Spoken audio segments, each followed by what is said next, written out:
खुशी पाने के लिए संपत्ति जमा करने की जरूरत नहीं है, न ही प्रसिद्धि या मान्यता की तलाश करनी चाहिए और न ही अनंत काल तक जीवित रहने की आवश्यकता है।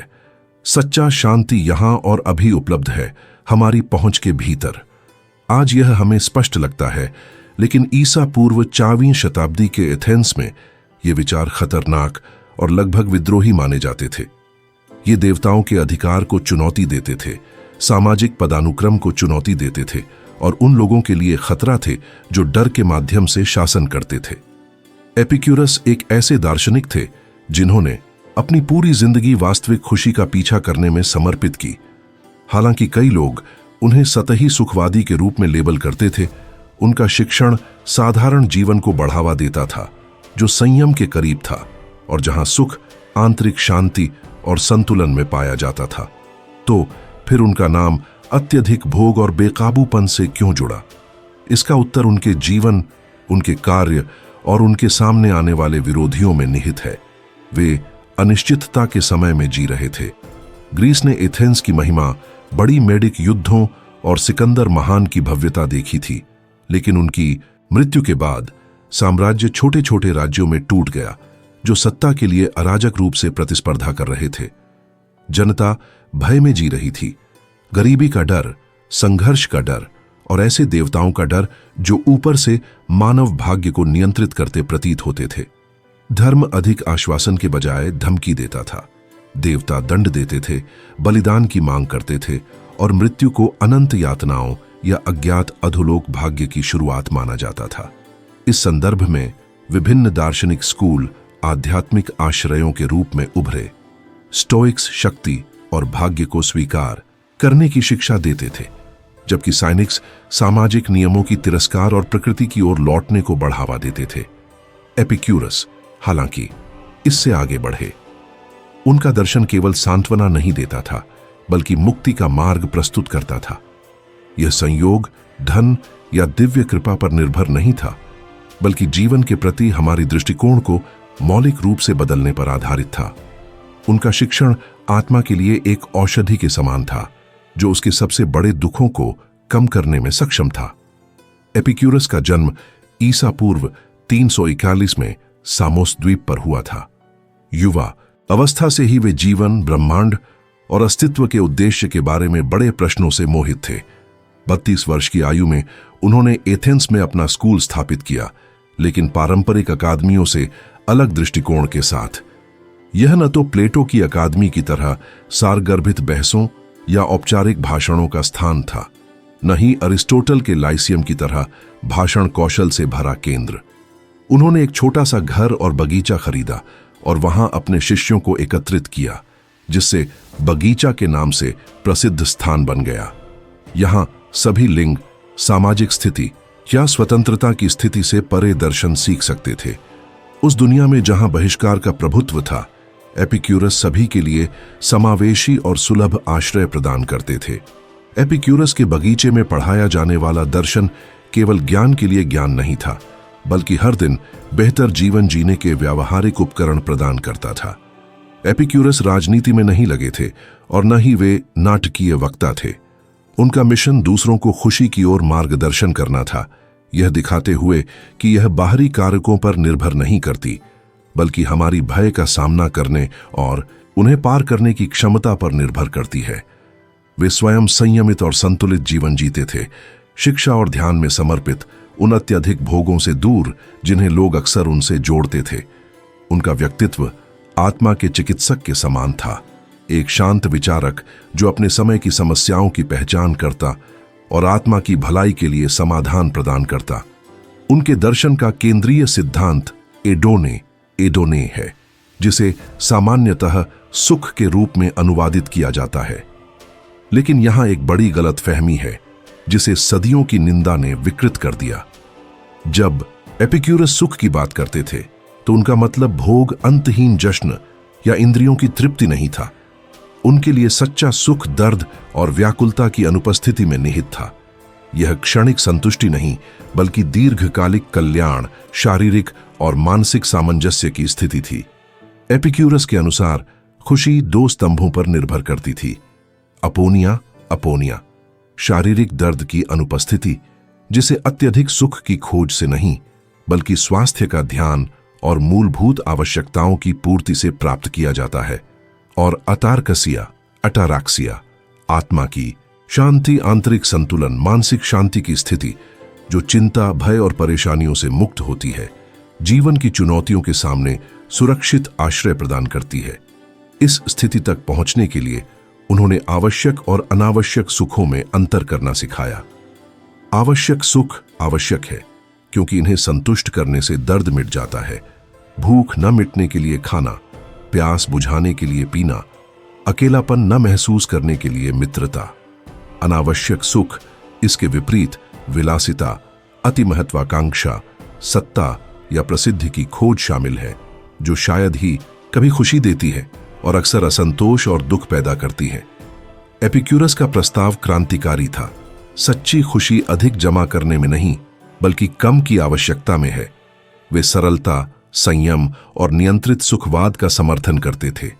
एपिक्यूरस का मानना था कि दुख कमी से नहीं बल्कि भय से उत्पन्न होता है। उन्होंने 4 मूलभूत भय पहचाने जो मानव जीवन को विषाक्त करते हैं और जिन्हें उन्होंने 4 उपाय या टेट्राफार्माकॉन कहा। इनमें पहला भय देवताओं का भय है। लोग लगातार मनमाने देवताओं से डरते थे जो किसी भी अपराध पर दंड देते थे। एपिक्यूरस ने सिखाया कि देवता अस्तित्व में हैं, लेकिन वे पूर्णता की स्थिति में रहते हैं और मनुष्यों को पुरस्कार या दंड देने में कोई रुचि नहीं रखते। वे मानवीय तुच्छताओं से दूर थे और उनकी पूर्णता उनकी उदासीनता में निहित थी। इसलिए उनके प्रति डरने की कोई जरूरत नहीं थी। मानवता को और एक बड़ा भय मृत्यु का था। अधिकांश के लिए यह दुख की खाई या शाश्वत विस्मृति का प्रतीक थी। एपिक्यूरस ने मुक्ति का दृष्टिकोण प्रस्तुत किया। मृत्यु हमारे लिए कुछ नहीं है। उनका तर्क सरल और गहरा था। जब तक हम जीवित हैं, मृत्यु मौजूद नहीं है, और जब यह आती है, हम नहीं हैं। यह पूर्ण संवेदनाओं की अनुपस्थिति है, और जो महसूस नहीं होता वह नुकसान नहीं पहुंचा सकता। इसलिए डरने की कोई बात नहीं है। शारीरिक दर्द भी हमेशा एक चिंता का विषय था। एपिक्यूरस, जिन्होंने तीव्र कष्ट सहा, सिखाते थे कि दर्द सहन किया जा सकता है क्योंकि यह कभी स्थायी नहीं होता। तीव्र दर्द आम तौर पर संक्षिप्त होते हैं, जबकि लंबे समय तक चलने वाले दर्द हल्के होते हैं। इसके अलावा आत्मा शांति बनाए रख सकती है, सुखद क्षणों को याद करके, और यह से होती थी, और दोस्ती समुदाय की आधारशिला थी। यहां कोई विलासिता या कड़े पदानुक्रम नहीं थे, और सभी का स्वागत किया जाता था क्योंकि सभी डर से मुक्त होना सीख सकते थे। एपिक्यूरस के लिए मित्रता सुरक्षा का सबसे बड़ा स्रोत थी। मित्र भय के समय में आश्रय और किसी भी कठिनाई में साथी प्रदान करते थे, जो भरोसे, ईमानदारी और पारस्परिकता पर आधारित था। बगीचे में शिष्य केवल एपिक्यूरस की शिक्षाएं सुनते नहीं थे, बल्कि उन्हें अपने दैनिक जीवन में लागू भी करते थे। जहां अन्य स्कूल राजनीति, भाषण कला या अमूर्त अवधारणाओं पर भरोसा करके कि पीड़ा का अंत होगा, उनका चौथा भय था खुशी तक न पहुंच पाने का डर। कई लोग मानते हैं कि खुशी असंभव है, केवल कुछ सौभाग्यशाली लोगों के लिए एक आदर्श है। इसके विपरीत एपिक्यूरस कहते थे कि खुशी प्राकृतिक और सुलभ है। बस डर को दूर करना और इच्छाओं को संतुलित करना पर्याप्त है। सच्ची खुशी के लिए संपत्ति या शक्ति की आवश्यकता नहीं है। यह दर्द और व्याकुलता की अनुपस्थिति में निहित है, और यह सभी के लिए उपलब्ध है। बगीचे में जीवन इन सिद्धांतों का व्यावहारिक प्रदर्शन था। भोजन सरल था, बातचीत स्वतंत्र रूप, ध्यान केंद्रित करते थे।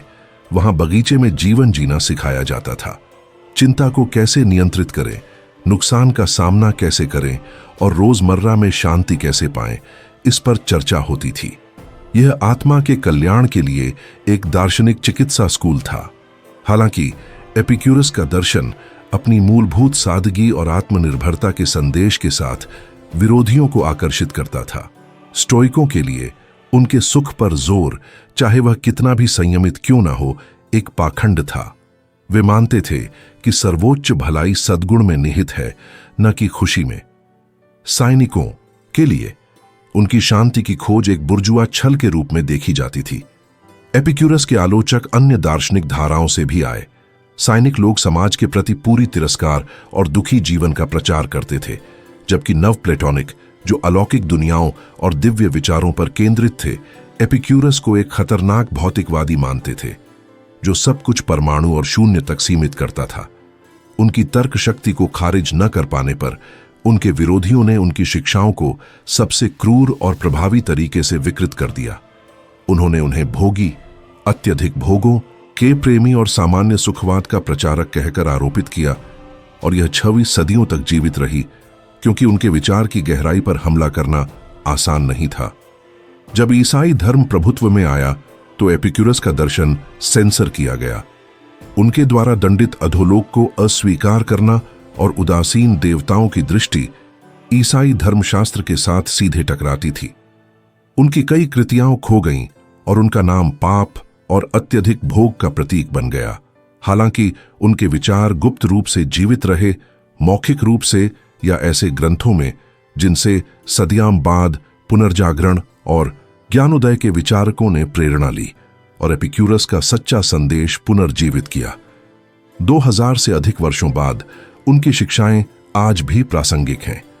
एक ऐसी दुनिया में जो उपभोक्तावाद से भरी है, जहां हमें सिखाया जाता है कि खुशी पाने के लिए हमें अधिक चाहिए, एपिक्यूरस हमें याद दिलाते हैं कि सच्ची खुशी सादगी, शांति, मित्रता और भय की अनुपस्थिति में है।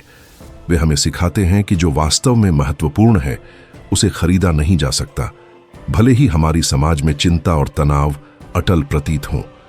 उनकी प्राचीन आवाज आज भी गूंजती है, देवताओं से मत डरो, मृत्यु से मत डरो, अब जियो, सरल चीजों की कदर करो, खुशी तुम्हारे हाथ में है।